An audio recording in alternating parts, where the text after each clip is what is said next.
action potential. When you give stimulus to the membrane, that is to the muscles, it will become negative outside and positive inside, and it is known as depolarized state. It is basically carried out by ions, that is sodium and potassium, and the cell membrane has sodium-potassium pump. This pump throws 3 sodium inside and 2 potassium outside. This causes positive charge inside, and this process utilized the energy ATP. That's why it is known as active process. As I told in the last video, these ion channels are specific for specific ions. Means the membrane is selectively permeable, and most of the negative proteins are present inside the cell. Because of that, we will get the negative charge when the cell is in rest, and the cell do not want to send any negative protein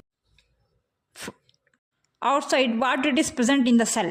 That's why sodium pumps are always closed. Near the ion pump, leaky channels are also present. They won't utilize the energy ATP.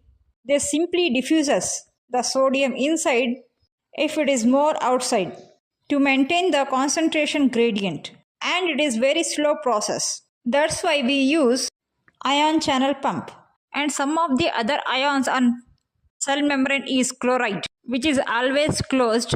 That's why concentration of chloride is less inside the cell compared to outside. Even though chlorine is having negative charge, but it won't show more negativity outside, because inside the cell negative charge proteins are also present. At the point where membrane is completely depolarized due to rapid influx of sodium ions, and negative potential is first cancelled out and becomes zero, and due to further entry of sodium, the membrane potential overshoots beyond zero and becomes positive up to plus 30 to plus 45 millivolt.